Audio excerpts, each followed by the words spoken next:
We have lost the plot in terms of tax policy, tax sustainability. The environment is totally unpredictable. Today, we are seeing taxes coming at us left, right, and center. And I commend the head of state for seeing something was done wrong and moving quickly to fix it.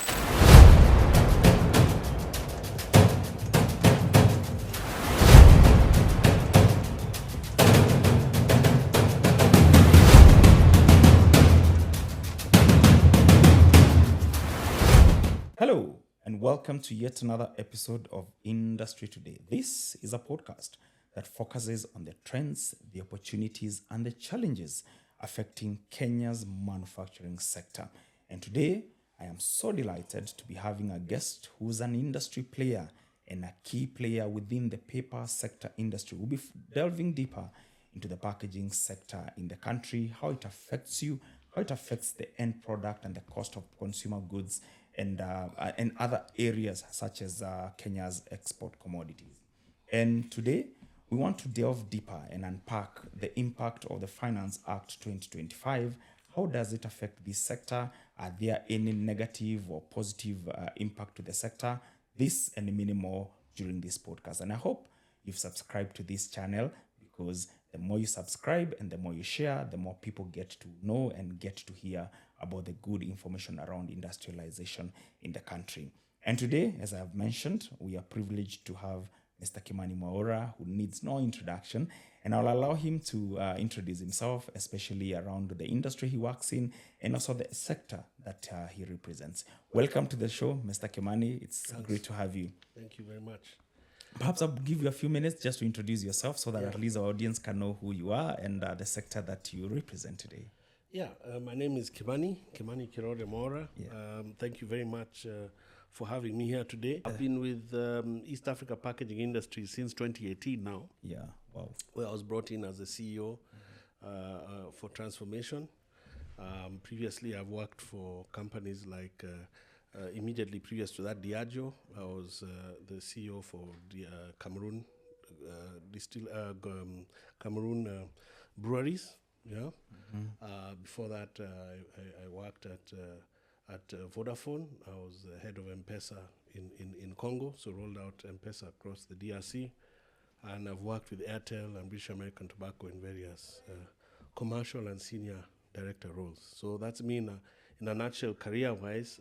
So where I am today and where I'll be for the foreseeable future is in packaging, paper packaging more specifically. In the corrugated carton manufacturing industry sector, as CEO for EAPI, as I mentioned. I'm also the sector chair for the subsector of paper converters, corrugators specifically, where we have about 14 paper converters. So I represent them here at CAM. That's what I'm doing now. Incredible. And I think we can just start from where we just mentioned about the sector, because not so many people understand when we talk about the paper packaging sector. Correct. Probably we could just break it down a little bit for our audience just to understand when we talk about paper, what are the different kind of packaging, the different kind of papers that we're dealing with. So many people just consider paper to be paper. And I'll be honest with you, although I had a rudimentary understanding, having worked in industry where we needed packaging, I wasn't quite acutely aware. There are many grades of paper, and that all defined by their use and their provenance.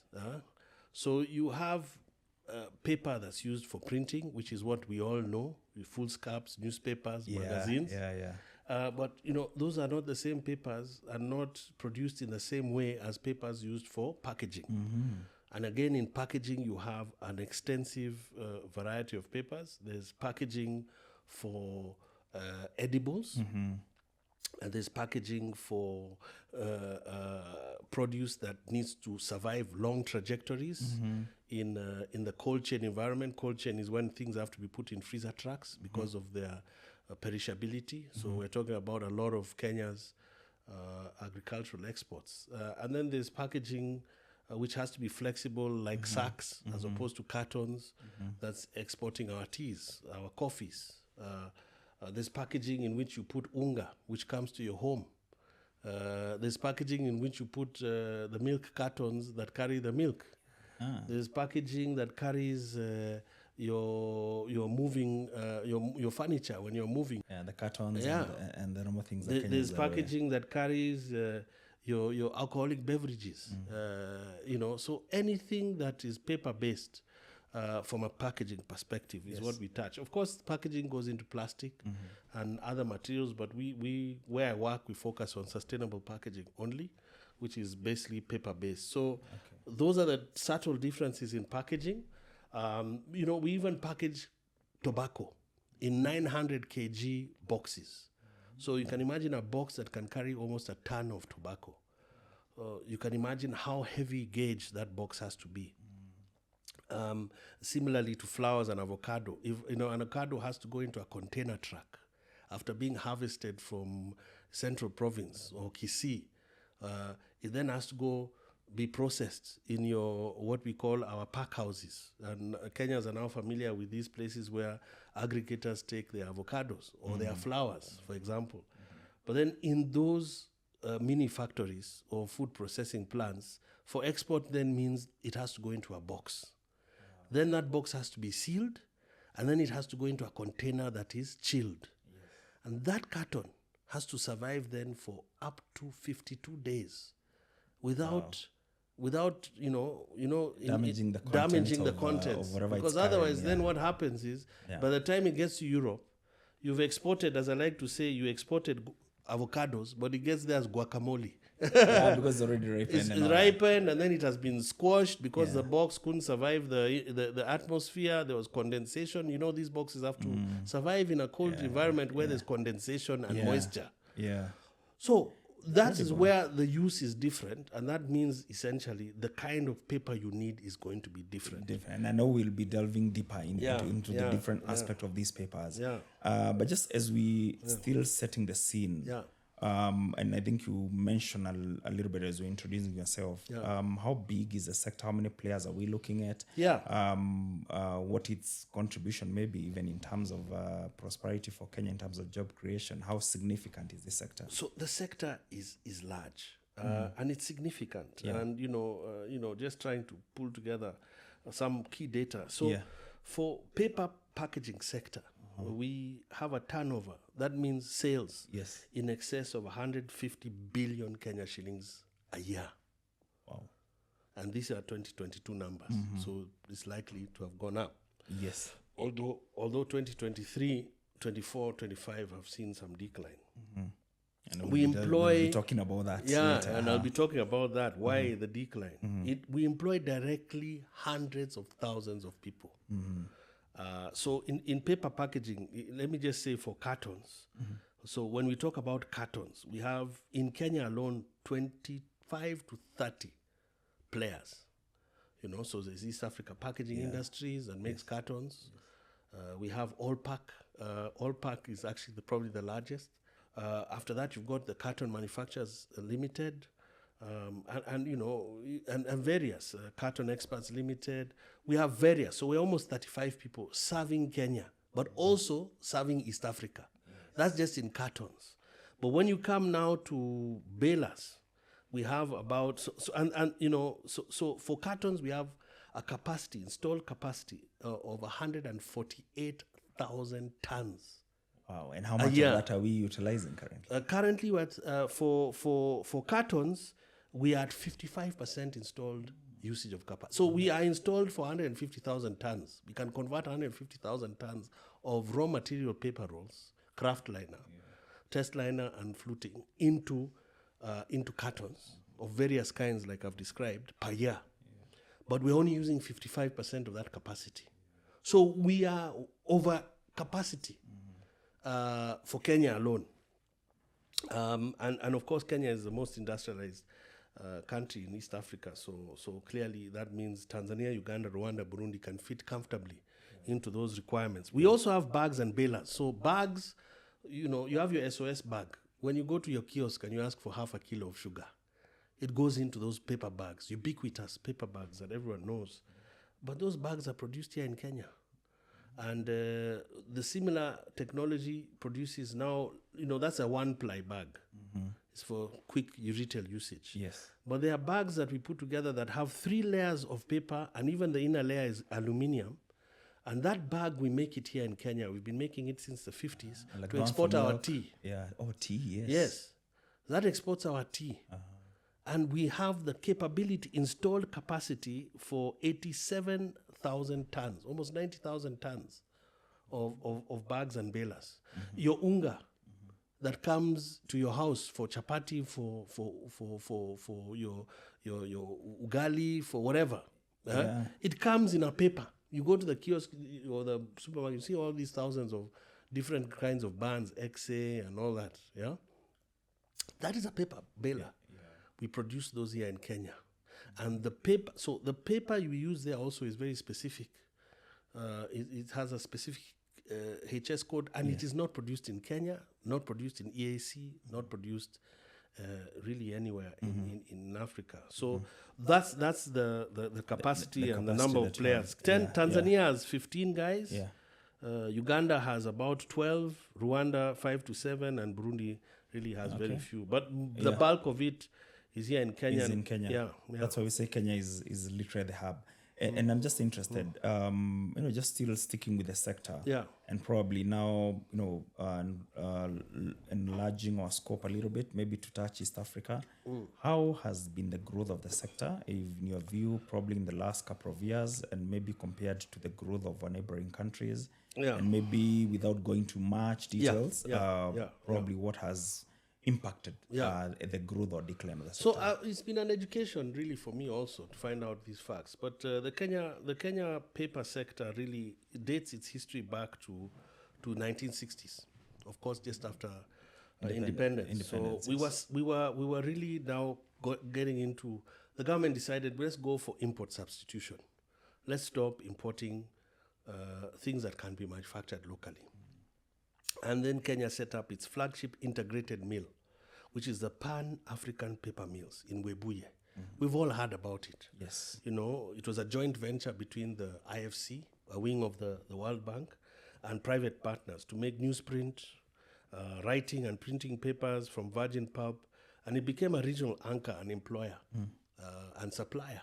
So, Pan Paper really, from the 1960s to the early 80s was where a lot of this stuff was being produced. Yes. So in the 2000s, 2010, second phase, there was structural decline. Pan Paper suffered sustained losses and debt. It shut down in 2009. And so stop-start revival attempts, and essentially Kenya effectively lost domestic virgin pulp and paper capacity. And the ecosystem shifted towards recycled fiber mills, so tissue, duplex paper and board. And then for virgin application, food exports, we went to import. So we import the virgin craft, So, and to be honest, with our tree cover in Kenya, it was never really viable to continue with virgin pulp unless we had a properly supported reforestation. So, for example, just to explain, paper is made from wood pulp. There are two kinds of paper. There's craft virgin, and then there's recycled paper. Okay, and there are other papers that extend from that. But the essential basics are craft, and craft means it was a tree, it was converted to pulp, and it was never used for anything else before you used it first. Now, our recycled paper can sustain everything else. And even then, we have a serious problem of enough waste. Yeah. But craft, we do not make anywhere in East Africa except in the 2017 to 2022, which is a third period now I'll refer to. The policy shock and recycling uptick is what I call it. Plastic carrier bags ban, was pushed. Bags and cartons now start coming in, and many SMEs entered into converting. So mills focused on what we call waste paper and waste collection, and recycled output. And we started seeing more converters come in. Then from 23 to 25 now is where we've seen escalated duties and levies on the one paper that's not produced, I would say, Locally or locally. regionally. Yeah. And even if you look at, EAC, which you asked me about. Yes. So Tanzania retained a strategic foothold in the Mufindi paper mill. It's the only integrated plantation pine mill producing virgin kraftliner and natural sack grades in all of East Central Africa outside of South Africa. You now have to go to South Africa for another paper mill. There are only 3 there. And then from there, it's the rest of the world. You have to import. So they have limited capacity. We know that they can only do about 60,000 tons per year. Against a demand of, so that's about 12,000 tons per month, okay? Just roughly short of 11,000 something. Kenya alone would need about 12 to 15,000 tons a month. So everything they produced would have to come to Kenya. And if you know the way paper operates, you need various lengths and various grammages.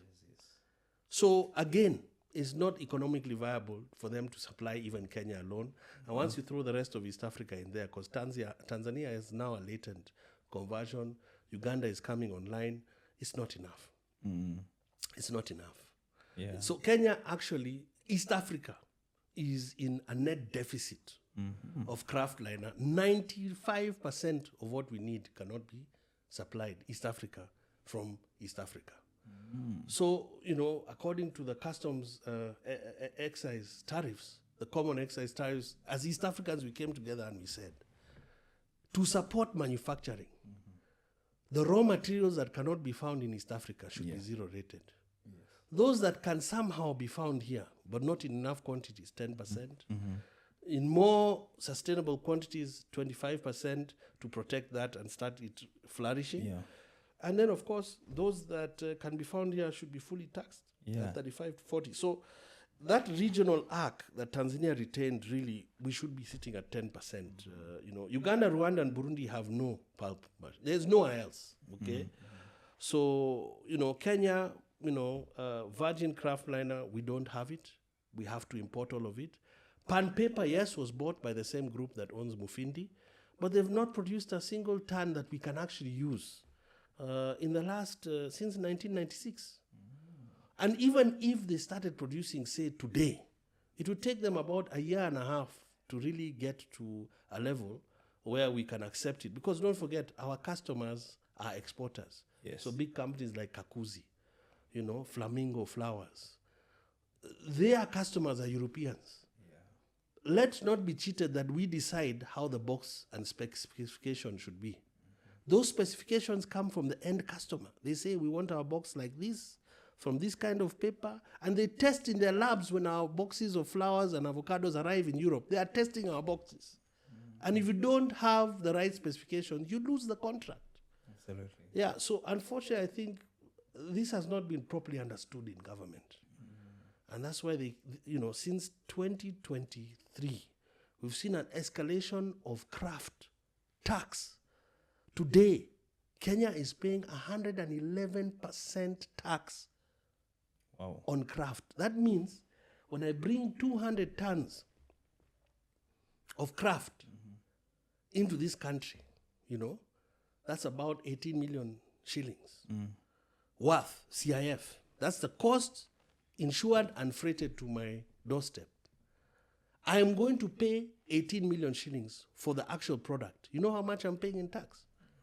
Once you do your excise, 55%, you're paying 100%. We are 100%. Paying 22 million shillings additional. So you pay 18 million shillings for the product, and then you pay 22 million shillings in tax on that product before you come convert it here and then give it. So it means that Kenyan packaging is too high. In fact, I just want to ask you on that because I think must have been the advocacy around 2013, 2024, probably 2024 finance bill, the one that was not assented to by the president. And I saw figures of, when you look at Kenya used to export paper to regional markets, Yes. to Tanzania. Yeah. Now it looks it's the other way around. We are now importing actually from Tanzania. Please talk us a little bit about that. Even the test line and fluting that we are producing here locally is beginning to be imported. But more importantly, it's actually finished product, packaging. Okay, if you are charging the raw material at 111% tax, but next door in Uganda, it's 0. Or actually, to be precise, 1.5%. They charge a railway development levy. Yeah, RDL. But 1.5% versus 110%, where am I going to go and produce? So it becomes uncompetitive for industries in Kenya. So of all those players I mentioned in terms of converters, over the last 3 years, what we've noticed, they've all started opening up in Uganda, Tanzania, and even some contemplating Rwanda. Where are we headed? We're headed to a point where packaging will now be produced in our neighboring countries. And by the way, we're well on the way there. We are well on the way there. I'm telling you, even if the president overturns this thing today, already people have gotten scared. Yeah. And beyond the extremist taxes being levied, which are completely unreasonable. Yes. Completely unreasonable. Yes. You are taxing a raw material that is not made in your country. And then most egregiously, in this last bill, the first after we had these issues in 24-25, they've added excise on a raw material of 55%, or 200 shillings per kilo, or 50 shillings per kilo. Yeah. So obviously, it's actually they're going for the 55%. It's 25% excise or 50 shillings per kilo. Obviously, 50 shillings per kilo is 55, but whichever is higher. The higher one is 50 shillings per kilo. Yes. Which means 55%. So, thank you for calling me here today, because honestly, I'm speaking on behalf of paper converters. Yes. And the packaging manufacturers, hundreds of thousands of people across agriculture, export logistics, retail, and it's all about affordability. Because with these taxes, essentially what you're going to do is, Kenya being now at 111%, Uganda is at 1.5%, I said. Tanzania is at 26.5%, and Rwanda is at 0. So even where there is a paper mill, they're still lower than us. Yeah. Where we don't have a paper mill that does craft. So the impact, probably that's what you meant. And probably just before we move now into the Finance Act of 2025, speak to us about the pain of industry around unpredictability, the fiscal environment you're in. That's a good question. As you've mentioned, and also compared with our regional peers, because if you're doing an investment, you're already speaking about an industry that is only utilizing 45%. You're not sure about the next 2-3 years, how the policy will be. Just because to us, the pain of unpredictable tax environment and ease of doing business. What I can say is, since 2022-23, we lost the plot. Today, we are seeing taxes coming at us left, right, and center. And they come anytime. So what has happened, to answer your question, is we have lost the plot in terms of tax policy, tax sustainability. The environment is totally unpredictable. I can assure you, Kenya is no longer a destination for investment for any manufacturers, because you don't know what the tax will be from 1 year to the next. And when you're putting in a 2 billion shilling plant, which is not even a big plant, or a half a billion shilling plant, which is a very small plant, you need some tax assurance and stability at least for 5 to 10 years, so you know how to get a return on investment. Recoup on investment. So the government has lost the plot in the sense that if you look at our neighbors, Tanzania, Uganda, Rwanda, Burundi, the tax environment there has been stable for long. Kenya used to be admired for its tax policy. Now, when we go for these EAC engagements, guys are laughing at us, because every year, it's almost literally like the question in government or whoever is running policy is, where can we squeeze more? Damn the consequences. So you're literally killing the golden goose. I think it's Churchill who said you cannot tax a country out of poverty. I would go further and just say you can't grow local industry by taxing what doesn't even produce. We don't produce trees in this country. Kenya has less than 10% tree cover. We will never have a craft paper industry in Kenya. You know how long it takes to grow a forest of 10,000 hectares so that you can exploit it? Years and years. It takes decades. Today, the hardwood industry, forestry, is in Scandinavia, Russia, in Brazil, and bits and pieces everywhere, but essentially that's it. If you're buying hardwood pulp, which is what you need hardwood pulp to make a carton that survives the cold chain, to make a carton that makes avocado, to make a carton that makes food items, you need hardwood pulp. Some softwood as well, but hardwood and soft virgin. Kenya does not have the forest cover, neither does any country in Africa outside of the Congo DRC to sustain a craft pulp milling facility. Yeah, You need the pulp, and then you also need very cheap power. And Kenya has the most expensive power actually in sub-Saharan Africa outside of South Africa. Kenya actually has the most expensive power. And again, I think that is also self-inflicted because we have all these power brokers and private producers. It's been a problem we've had for a long, long time. But you cannot expect a pulping industry to flourish in a country where power is more expensive than it's not possible.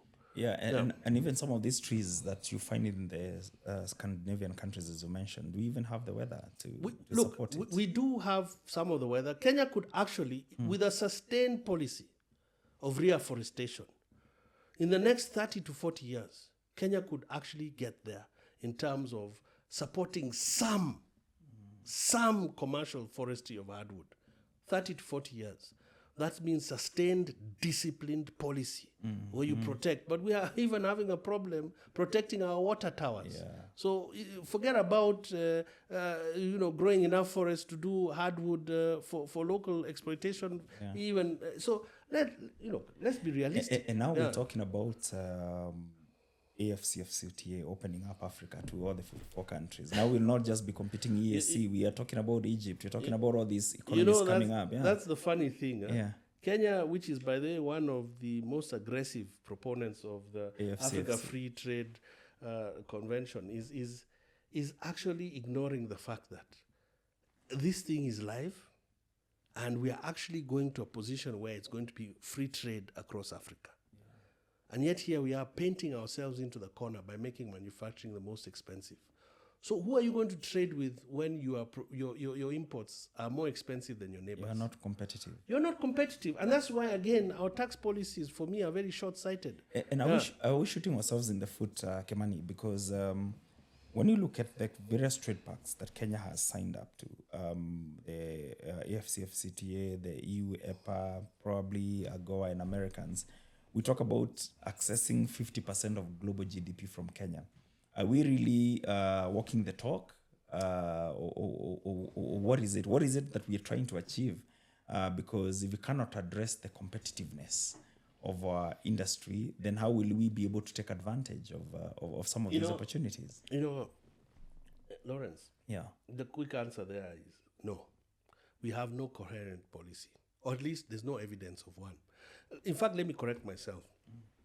There are hard-working people at the Ministry of Industry and Trade, at Treasury, at all these tax-forming policy bodies. But I don't think anyone listens to them anymore. We go through this process where every year we start in February to put together policy papers to support the Tax Amendment Act. We do good work, and then after public participation, the process goes into a black hole. And then all of a sudden, what comes out on the other side has got nothing to do with what we discussed. Now, I will say and admit that this year there were positives that came out. Yes. To our surprise. Yes. So, for example, we got a specific tax, so either 25% or 200 shillings per kilo for finished product cartons coming from abroad. That protects us. So we have to take our hats off and say somebody in government was listening. Yeah. That was perfect. Yeah. We got some other wins. But, generally speaking, it was 2 steps forward and 10 steps back. Because the minute you slapped us with excise of 55%, essentially, you gave with one hand and you literally... the other one. Well, the one that was reaching out to... You literally chopped it off with the other, Yeah. So, across all these agreements, we have AGOA, EU, AFCTA, Africa Free Trade. But most importantly, let's start at home, the EAC. The EAC. The East Africa Community, here at home. When Kenya now goes to present its position, it is completely dichotomous to the rest of the region. Absolutely. We are not being taken seriously anymore. Because how do you explain that one country is charging tax on something none of them have except for one? The country that has is charging 25%. You don't have, you're charging 111. Yeah. How do you explain that? So, you know what? Yeah. Even before we go to AGOA and all those, what we would like to see as industry is, can you at least respect what you are signed up to when you form the EAC? Respect that. We're losing jobs. We're losing export opportunities. Don't forget our flowers compete against Colombian flowers on the same shelves in Europe. If your flowers are 17% more expensive, guess what? They get relegated and not bought. If your avocados are more expensive. Yeah. And then here at home, why would you want unga to go up by whatever it will go? The number is here, I think. Why would you do that? Yeah, and I think let's just hold on that thought because I want us to go next to the Finance Act and the details around that, and also looking at the way forward. Do we have any hope around that? So we'll take a short break, and then we'll be back in a moment. Welcome back to this episode. We are just discussing about paper sector in the country, and now we want to shift gears and discuss about the Finance Act 2025. Bwana Kimani, the Finance Bill, the Finance Act actually 2025 did come with unprecedented fiscal and changes and policy changes touching on levies, excise, and I know heavily affected or impacted the paper sector.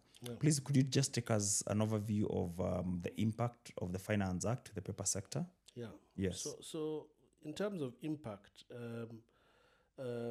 tax on kraftliner increased from 46% 2022, which was already too much compared to the nearest at 25%. It now is at 110%, 10.5, call it 111%. That's what has gone through this year. Yeah. Kenya has the highest paper import taxes in East Africa at 111% compared to Uganda, 1.5%, Tanzania, 26.5%, and Rwanda, Burundi, 0%. So the impact on manufacturing exports, installed capacity being what it is, 236,000 tons. If you mix bags and cartons, we are only using 55%. 10 out of the 14 essential paper grades are not made in Kenya. So immediately the cost, as I said, goes up. You're importing 18 million shillings of paper, you're paying 22 million shillings of tax on that paper. So imported finished packaging is going to become cheaper, And again, as we acknowledge that we got the protection on finished cartons, essentially all it does is still our cartons become expensive. So the finished product itself, price hikes. We are increasing avocado boxes by 25%. Flour boxes and packaging goes up by 17.5%. And packaging on unga goes up by 20%. So you probably could be paying another 6 to 10 shillings worth or extra of for unga on a pack of unga. Just because of packaging. Yeah. So that's the impact. The other impact is the policy contradiction. And that's just on paper and paper packaging. The other impact is the contradiction. Government promotes manufacturing but taxes the essential raw material. So what does that mean? Apart from our exports becoming more expensive, as I've said, it now means industry to survive has to start cutting costs, which essentially means we start losing jobs. Losing jobs, yeah. I myself had to shut down a factory after the disaster of a finance bill, In fact, 22-23. In fact, tell us that story. Yeah. I and had just the joined. impact, yeah. 2 years after joining, struggled, got that factory up and running in Mombasa, Yeah. and ticking over. And then the tax came, and that was it. I went down there, looked about 150 guys in the eye, told them even after what we did for the last 2 years to restructure this company with this tax base, we have had to shut down. So, by the way, it was very painful because it's 150 jobs went. It is industry in Mombasa. Mombasa does not have a lot of industry, or not as much as it should. Industry unrelated to the port. We were making packaging in Mombasa. Then of course there's the auxiliary jobs. The caterers, the doctors who take care of the housing. Essentially you shut down a whole ecosystem. Yeah. And talking about that and the impact to livelihoods, I mean, the government on one end is talking about creating jobs for Kenyans, but on the other hand, industry is looking and seeing a lot of companies closing down. Not just in the paper sector. It's everywhere. Is the government speaking on both sides of the mouth? Well, look, I can't tell you what the government is doing. I can only read the impact, and the impact today is Kenya's economic industrial base is shrinking. Conversely to what we said we would do by 2030, we're actually shifted into reverse gear.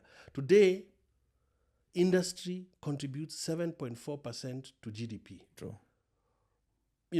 5-6 years ago, that number was above 10%.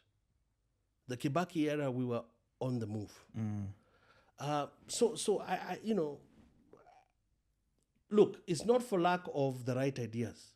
It's not for lack of the right brains in government. They're there, as I said. We come up with good, we sit down with the PS. By the time we are done with these guys, we have cobbled together something that makes sense to everyone. But I've been involved in this process for the last 4 years, taxation policy. Yeah. But every time our proposals agreed by MITI, agreed with Treasury, agreed with KRA, once we've all agreed, I can show you the document. Yes. Our proposals, by the way, they are tough. They push back. Yes. And we have to concede on many things. But they go through all the sectors, steel, cement, everything. When it comes out of the other side, post-public participation, the act that goes and gets read in Parliament has got nothing to do with what we agreed with. Yeah, and that's where the process falls down. So I would say it'd be unfair to finger government. Yes. I think we have individuals now in this country who have unfettered access to certain people who put together the final document. And send it to State House for assent. That's what it is. We also seem to have unscrupulous people in legislature who legislate in a manner that's not advantageous to the citizenry. Because at the end of the day, private industry has come together with the public sector, agreed on a document that we are okay with, government is okay with. And then it goes through the legislative process and gets completely tarnished. So the other week, the president had a meeting with the private sector, private sector roundtable. And some of these issues were brought to his attention. And he made some commitments and said that he is tasking the various ministries to work around the clock and see how they can rectify that. How significant is it and how important is it for it was this momentous. to be fast? It was momentous. It was momentous. It was momentous. It was momentous. It was really positive. I think Tobias did a great job. And let me tell you why it was momentous. Because, and I commend the head of state for seeing something was done wrong and moving quickly to fix it. And it shows that when he gets the right message, this gentleman knows what to do. After all, he's an educated gentleman. What happened there was momentous. If it comes to bear, then I can assure you KRA will collect more money. Because if we thrive, in fact, the thing I'd like to say twofold. One, momentous. Let's make sure that the president's, he literally ordered his CS industry to get this sorted out. The impact will be immediate. The earnings from this government will go up because we'll start importing more, producing more, hiring more, and he'll stop. We'll do a U-turn on these companies shutting down. The other thing I'd like to say, Yes.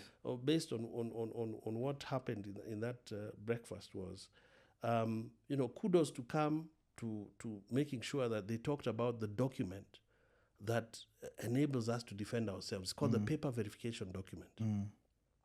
We did an exercise in this country in 2024-25 where we invited all paper mills and all paper converters to open up the doors of their industries and factories and open themselves to inspection, to establish exactly what papers they produce, their technical data sheets, and make sure that the HS codes that they claim they make in quantities that we can use consistently actually exist. And we came up with a paper verification exercise, which is signed off by, it was chaired by Treasury.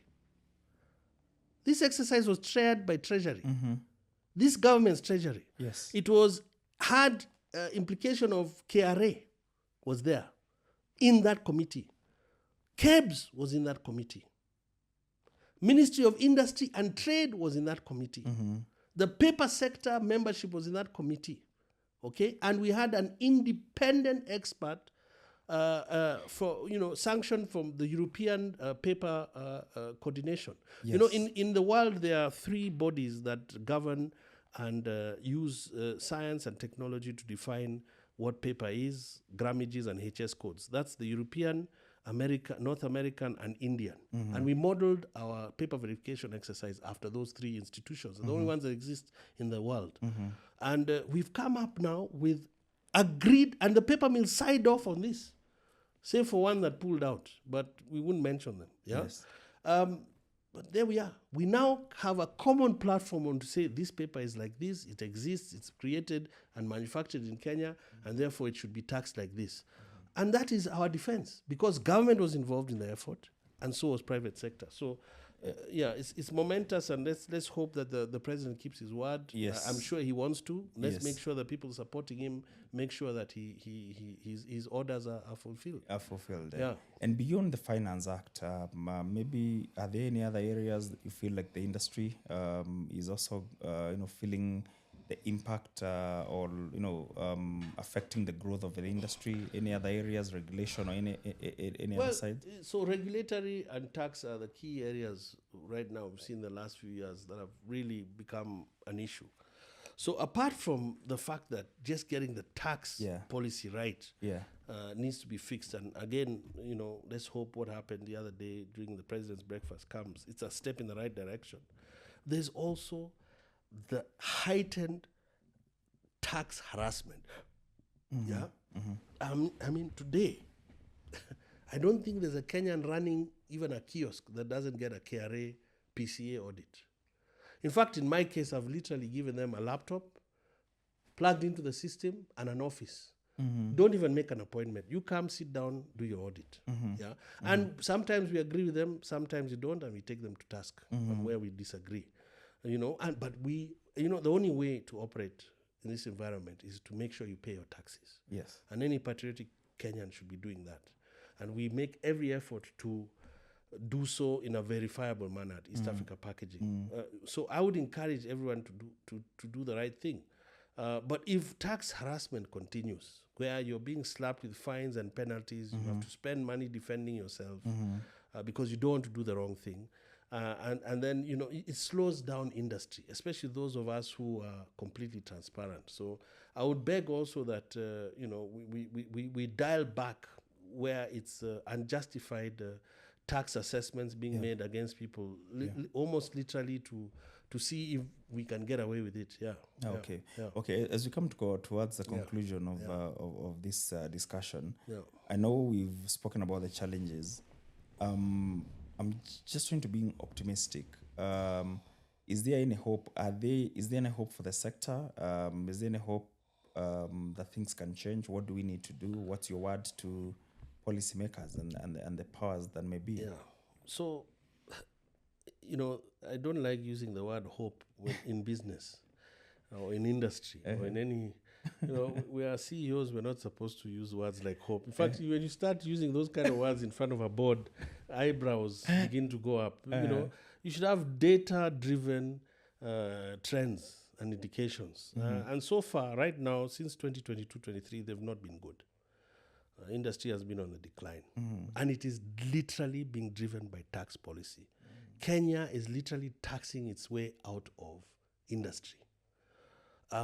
I think what happened last week, that's why it's momentous. If the president can take a U-turn on these things, yes, then, to use your word, there is hope. Yes. But then again, it has to be done in a sustained manner. Whoever is whispering into the ears of the powers that be, that taxation is the way to prosperity, to plug the budget deficit, these people are lying to those people. What you should be working on is broadening the tax base, and I see there are movements in that area. Yeah. You should be coming up with tax policy that encourages industry and foreign direct investment. We were there in the as I said, a couple of administrations away, and the last two administrations have openly admitted they want to emulate what happened during the Kibaki era, but we see it going the other way. Not just this administration, even the previous. As business people, we're agnostic. We don't care who's in government. What we care about is a playing field that enables business. So we are not here pointing fingers at one person and even those who were guilty of the same behavior before, giving them a pass. No, this thing started 2022-23, and it's been going pear-shaped ever since. But we've seen now a sign last week where there seems to be some return to reason. The president has said what he said. We wait and see. So in that case, there is hope. I would close out by saying, yes, in fact, your last words, yes, it has to be done in a sustainable and consistent manner. We cannot see sanity in 25, 26, and then insanity in 27, 26, 27, 26, 27. Tax policy needs to be predictable. It needs to be based on the premise that we're trying to ensure taxes are not injurious to the growth of business, but we extract tax where we are due tax. Yes. The only way for the exchequer to increase its net take in terms of revenue is to increase the tax base and also come with reasonable tax policy that encourages business. That's the only way. And by the way, the people who know how to do it are us. It's us. So talk to us and we'll help you do it. But, we've been involved with this situation since 22-23, as I said, where there's a disconnect between government and industry. We're talking in our own echo chambers, And honestly, I hope what happened last week with Tobias and the presidential breakfast is an indication of a reset button and back to sanity. Yeah. Back to sanity. So in that sense, yes, there's hope, and those are, I guess, my closing remarks. Thank you so much. Fantastic, fantastic, Kimani. Always a pleasure to have you. Thank you so much for the time and for speaking to us. Asante. And we do appreciate and hope that, as you said, the president is going to hit his word and see what needs to be done just to support the industry. Wonderful. Well, there you have it. This has been our episode, really looking at the paper sector, looking at the impact the Finance Act has had on the paper sector, as well as looking on the other areas, the trends that are affecting the paper sector. Thank you so much for tuning in and for joining us. This is Industry Today podcast. I'm your host, Lawrence Jenga. Always a pleasure to have you on board. And I hope that you're going to subscribe if you haven't subscribed, and share so that then we can get this information out there. Till next time, it's bye-bye for now.